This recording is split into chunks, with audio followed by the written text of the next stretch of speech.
सब एक साथ मिलकर अपने अपने नेत्रों को कोमलता से बंद करते हुए अपने मन को शांत बनाते हुए परमपिता परमेश्वर की मुख्य और निज नाम ओम का श्रद्धा व भक्ति के साथ लंबे स्वर से उच्चारण करेंगे, श्वास भरेंगे।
नेत्र बंद ही रखिए।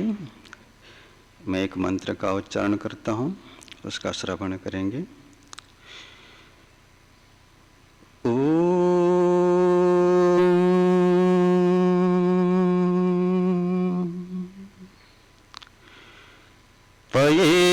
पयेरिन्द्र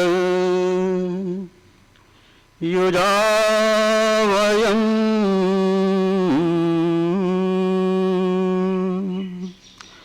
प्रतिब्रुवीमहि स्पृधः अस्माकं तवस्मसि त्वमस्माकं तवस्मसि। ओम।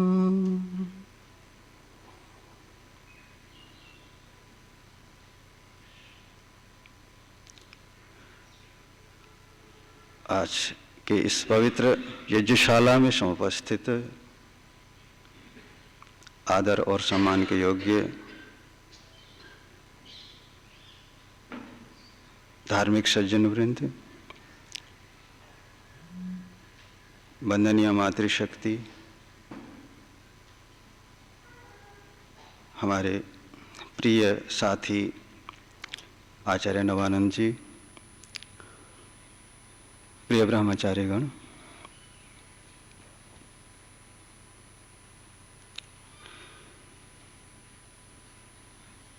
आज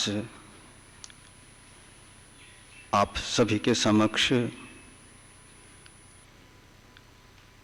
वेद मंत्रों के माध्यम से कुछ विचार रखने का प्रयास करूंगा। पीछे भी मैंने एक प्रकरण के अनुसार एक विषय प्रारंभ किया था। विषय था पारिवारिक सुख। मंत्र लिया था अथर्ववेद का, इहैव स्त मानुगात विश्वारूपाणि पुष्यत एष्यामि भद्रेणा सह भूयांसो भवता मया। इस मंत्र के आधार पर कुछ बातें जो एक परिवार में किस प्रकार से सुख, समृद्धि, शांति इत्यादि भद्र गुणों की विद्यमानता हो सकती है, इसके विषय में मंत्र में स्पष्ट किया गया है।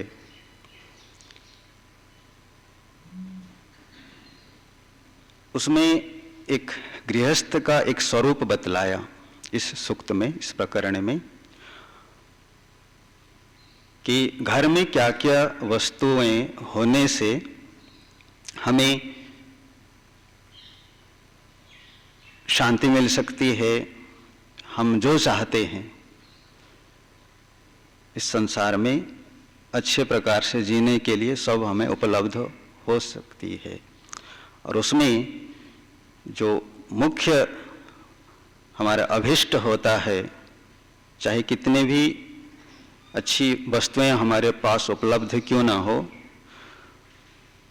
उन सभी वस्तुओं की उपलब्धता में भी एक सर्वाधिक अभिष्ट वस्तु की आवश्यकता हर व्यक्ति को, हर प्राणी को आवश्यक होती है। वो कौन सा है? अन्न का तात्पर्य क्या लेते हैं? ये जो कौन बताएंगे? अन्न का बहुत सारा अर्थ है।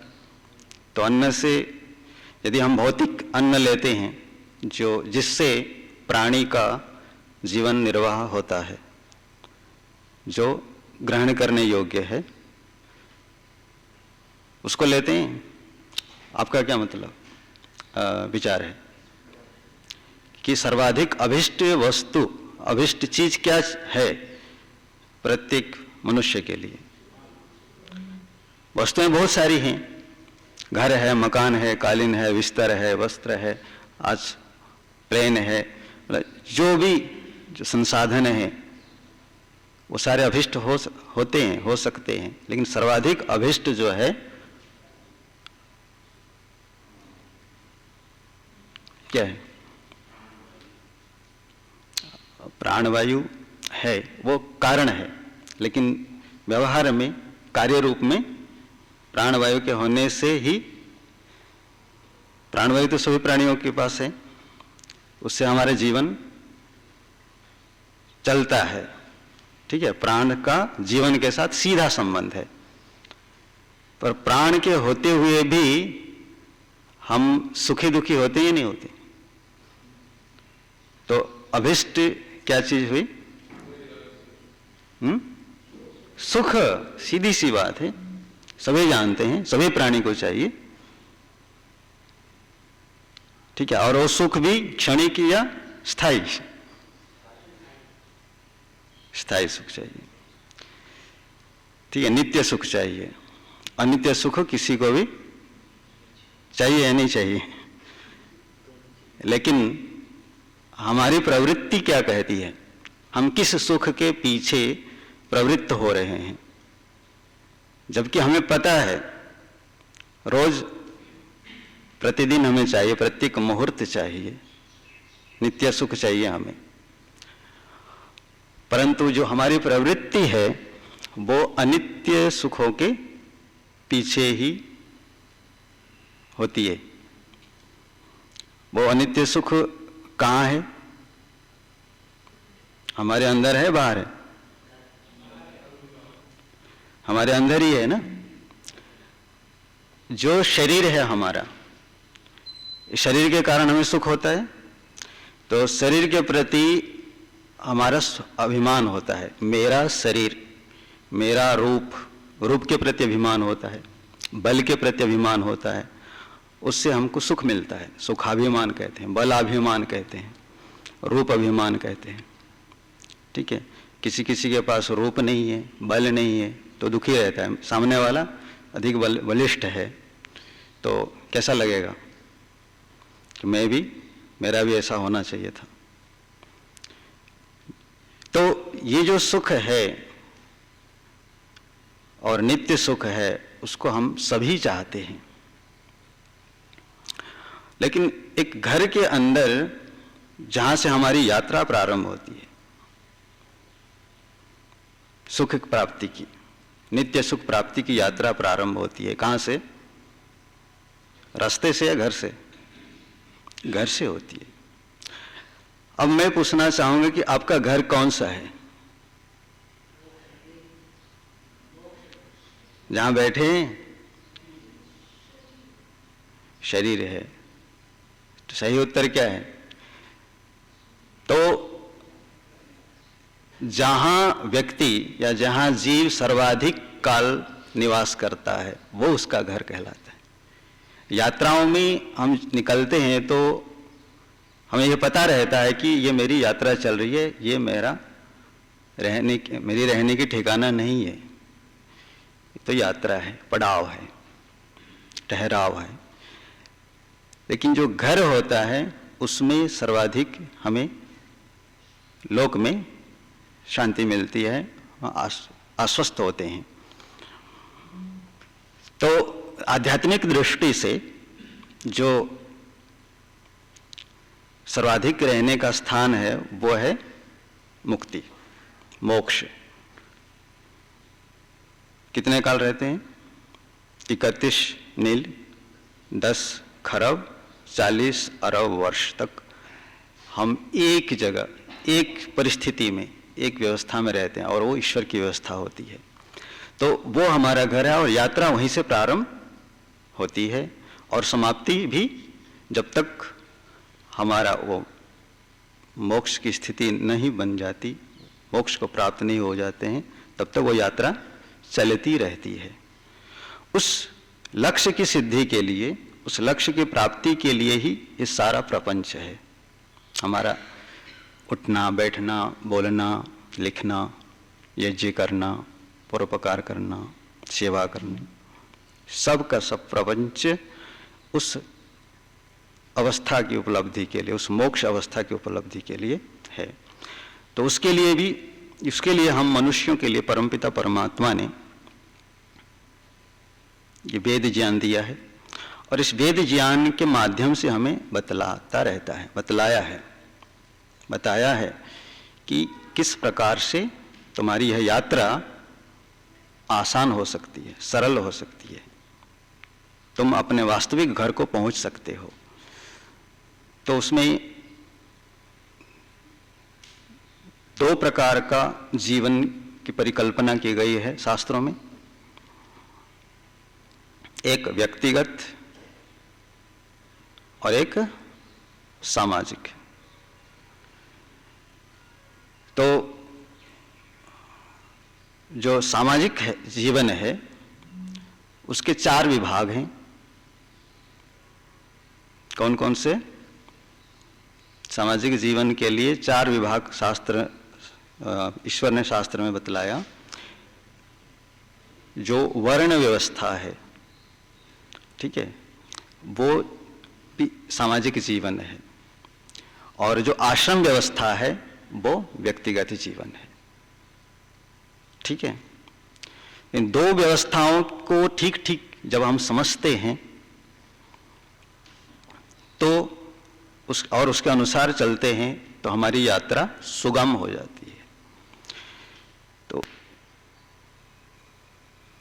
सबसे पहले हम सामाजिक जीवन की बात करें या व्यक्तिगत जीवन की बात करें? व्यक्तिगत जीवन की बात करते हैं। तो व्यक्ति से शुरू होता है, तो व्यक्ति से समाज बनता है। तो व्यक्तिगत जीवन में जो पहला विभाग है वह है ब्रह्मचर्य आश्रम। ठीक, 4 आश्रम बताया था व्यक्तिगत जीवन में। दूसरा गृहस्थ आश्रम, तीसरा वानप्रस्थ आश्रम और चौथा संन्यास आश्रम। तो हर व्यक्ति के पास यह सुविधा है, अवसर है कि वो उस व्यक्तिगत जीवन की प्रक्रिया को वो ठीक प्रकार से समझ पाए, जान पाए और उसके अनुसार चले। तो जो पहला विभाग है ब्रह्मचर्य आश्रम, वो हर किसी को के लिए ये अनिवार्य होता है, इसमें विकल्प नहीं है शास्त्रीय दृष्टि से। चाहे वो किसी भी योनि में हो, किसी भी देश में हो, किसी भी संप्रदाय में हो, पुरुष हो स्त्री हो, सब को यह आवश्यक है कि वह ब्रह्मचर्य आश्रम का ठीक ठीक पालन करे। तो जब हम प्रथम विभाग को के ऊपर केंद्रित होते हैं, तो उसमें हमें ये जानने के लिए कि ब्रह्मचर्य आश्रम में क्या क्या विधि विधान है, इसका स्वरूप क्या है, तो इसके ऊपर अथर्ववेद बहुत विशेष रूप से इसमें व्याख्या की गई है अथर्ववेद में ब्रह्मचर्य सूक्त में, कि वास्तव में ब्रह्मचारी कैसे होने चाहिए। तो कहा आचार्यो उपनयमान ब्रह्मचारिणम कृणुते गर्भम अंतः तम रात्रिस्तिस्र उदरे विभर्ति तम जातम द्रष्टुम अभिसंयन्ति देवाः। हम बोलते हैं वेद पाठ में। तो आचार्य के गर्भ में जब से ब्रह्मचारी प्रविष्ट होता है तो वहां 3 रात्रि तक वो उसके गर्भ में रहता है। तो 3 रात्रि क्या है? ये रात्रि नहीं है जो सामान्य रूप से हम प्रतिदिन जी रहे हैं, वो 3 रात्रि है 12-12 वर्ष की, ठीक है। और आचार्य का जो गर्भ है वो है उसका जो ज्ञान रूपी गर्भ है, वेद ज्ञान रूपी गर्भ में वो रखता है, अपने गुरुकुल में रखता है और अपने निरीक्षण में रखता है और उन ब्रह्मचारियों को अपने ज्ञान से पुष्ट करता है, उसका लालन पालन करता है। उसके पश्चात जब वो निकलता है ब्रह्मचारी गर्भ से, तो उसका स्वरूप देखने के लिए देवता लोग भी लालायित रहते हैं। तम द्रष्टुम अभिसंयन्ति देवा, उस ब्रह्मचारी को देखने के लिए विद्वान, देवता का मतलब होता है विद्वान, बड़े लोग, पूजनीय लोग हमारा सत्कार करने के लिए, ब्रह्मचारी का सत्कार करने के लिए पहले से तत्पर रहते हैं। तो ये जो ब्रह्मचार्य का चर्य का जो आश्रम है, उसके जो अवधि है वो मंत्र में स्पष्ट हो ही गया। कितना? 36 वर्ष। ये सबसे उत्तम है, श्रेष्ठ है, लेकिन इसमें विकल्प भी है, ठीक है। वो विकल्प भिन्न भिन्न स्तर के ज्ञान वाले और वर्ण वाले व्यक्ति के लिए अलग अलग परिधि परिसीमा विधान किया गया है। सभी 36 वर्ष तक नहीं रह सकते, तो उसमें विकल्प दिया 25 वर्ष, जो सबसे प्रथम ब्रह्मचारी है, वो 25 वर्ष तक तो अनिवार्य रूप से गुरु के गर्भ में वो रहना चाहिए। उसके बाद 36 वर्ष, उसके बाद 44 वर्ष और अंतिम में 48 वर्ष। तो ये जो 36 वर्ष था वो तो केवल ज्ञान प्राप्ति की दृष्टि से था, लेकिन जब गुरुजी के पास विद्यार्थी प्रविष्ट होता है, उसके घर में प्रवेश करता है, तो उसके काल भी वर्ण के आधार पर अलग अलग हैं, वो आप जानते हैं। यदि वो ब्राह्मण का बालक है तो उसको 5 या 8 वर्ष के अंतराल में अंदर ही उसको गुरुजी के पास लिया जाता है, उसको उपनयन संस्कार से संस्कारित करके गुरु के गर्भ में स्थापित किया जाता है। और क्षत्रिय का बालक है तो उसको 8 अथवा 11 वर्ष के अंतराल में या अंदर ही उसको गुरुजी के गर्भ में प्रविष्ट किया जाता है। वैश्य का बालक है तो उसको 12 या अंतिम उसका 24 कहा गया है। उससे के बाद वो शूद्र कहलाएगा। उसके अंदर यदि उसको गुरुजी के पास नहीं लिया गया है तो वो शूद्रत्व को प्राप्त होता है। तो ये अवसर है। तो परमात्मा ने जो ये व्यवस्था करी है व्यक्तिगत जीवन के जो प्रथम पड़ाव में, प्रथम विभाग में, जो ब्रह्मचारी के ज्ञान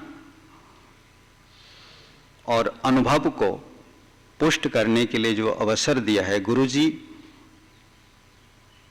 एक आचार्य जो कि वेद विद्या से निपुण है, व्यवहार विद्या से निपुण है, ऐसे आचार्यों का सानिध्य प्राप्त करने के लिए वो स्पष्ट निर्देश दिया है। वो हम सबके लिए ग्रहणीय है।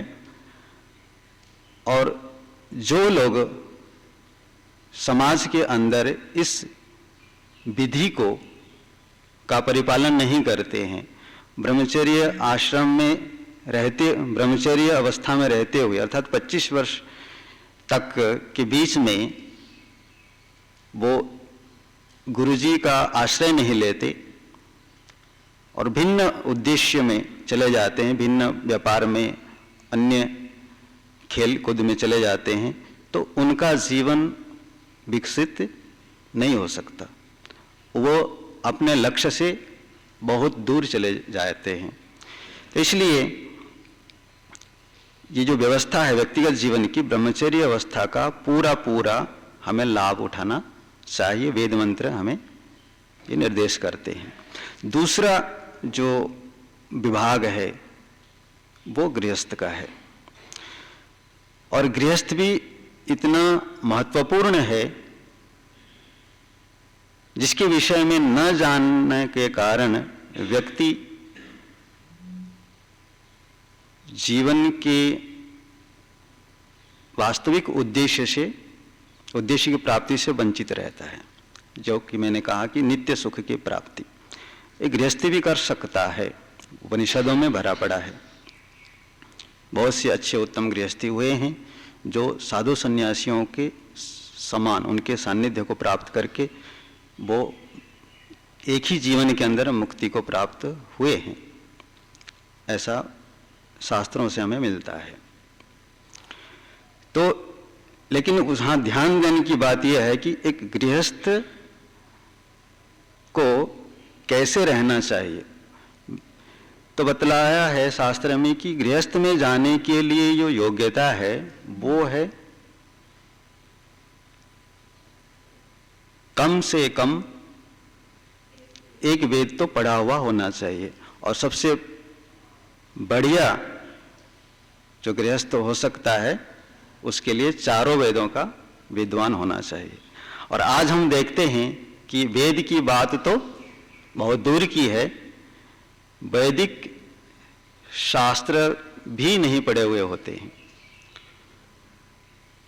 और शिक्षा से विहीन बहुत से लोग हैं जो इस कार्य को कर रहे हैं, जिस कारण से समाज में उत्तम बीजों का वपन नहीं हो पा रहा है।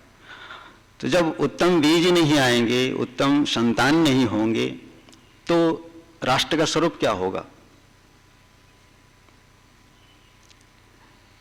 ज्यादातर गुंडे लोग होंगे, और जब गुंडे लोग होंगे तो लड़ाई झगड़ा होगा, लड़ाई झगड़ा होगा तो शांति नहीं हो सकती। घरों में भी ऐसी स्थिति है।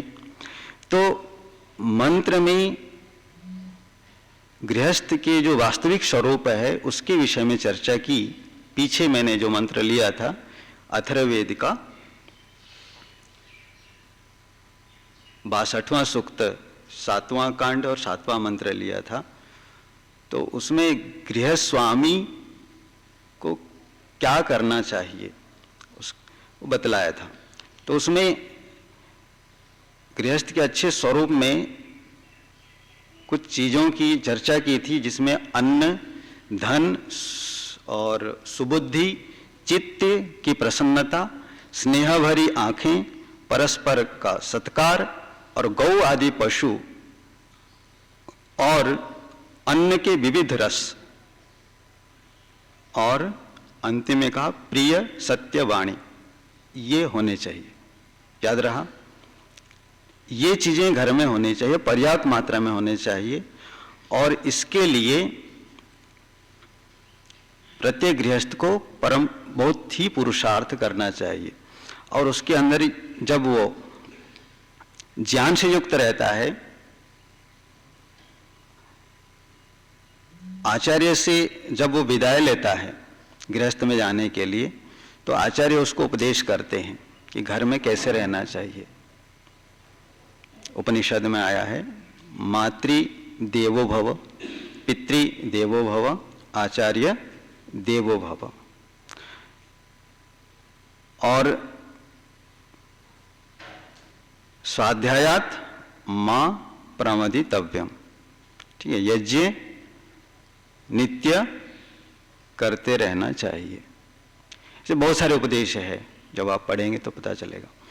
तो उन उपदेशों को जब सुनता है, सुन करके उसको धारण करता है और गृहस्थ में जब उसका आचरण करता है, अनुष्ठान करता है, तो उसको पारिवारिक संबंधों को निभाते हुए विविध प्रकार की समस्याएं उत्पन्न होती हैं, तो उस समस्याओं को बहुत सरलता से समाधान कर लेता है।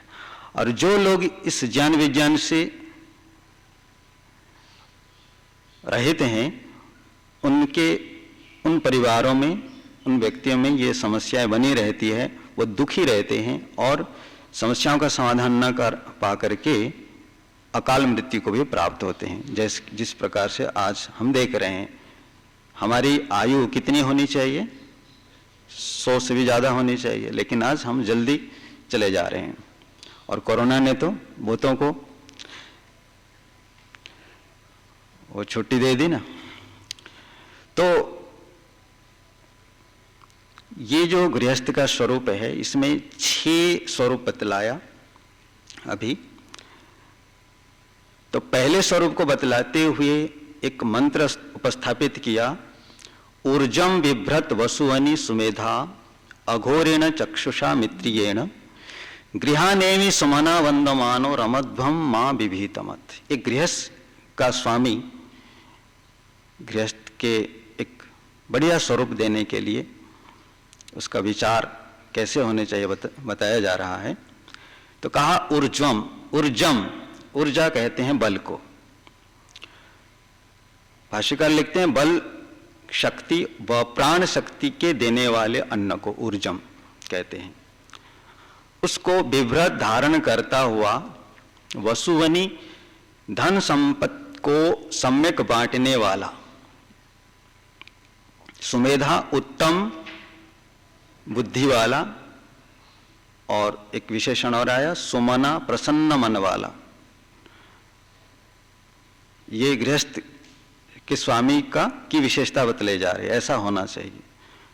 और आगे कहते हैं अघोरेण मित्रियेण चक्षुषा, उसकी आंखें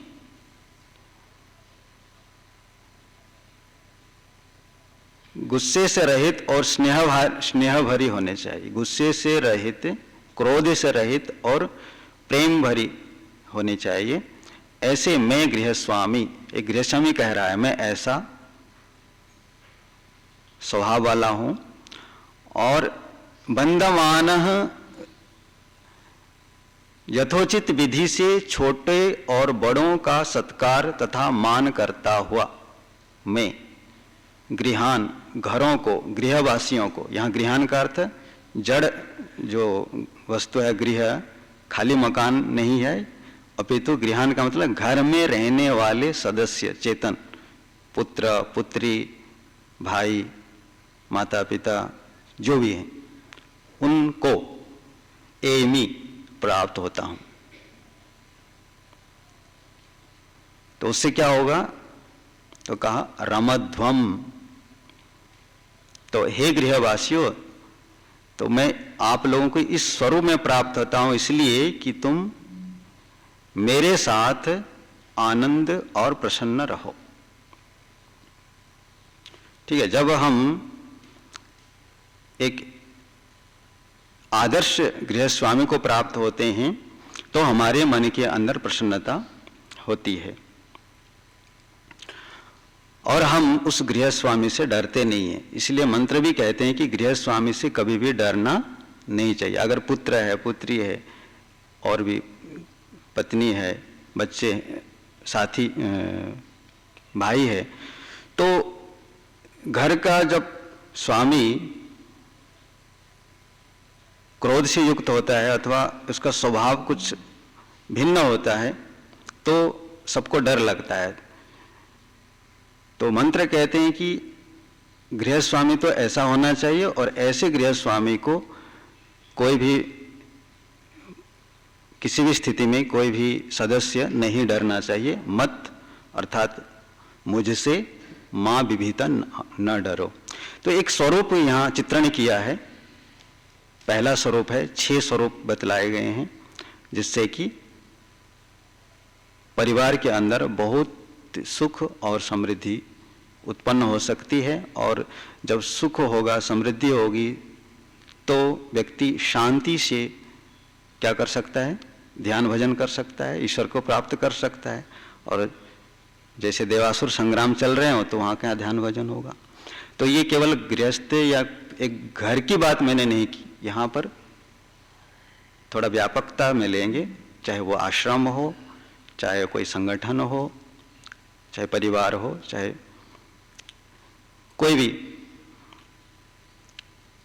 सभा हो, तो उसमें ये व्यवस्थाएं अवश्य होनी चाहिए जिससे कि व्यक्ति परमपिता परमेश्वर की आज्ञाओं को ठीक प्रकार से पालन करके अपने सर्वाधिक अभिष्ट पदार्थ नित्य सुख को, मोक्ष सुख को प्राप्त कर सके और जीवन को सफल बना सके।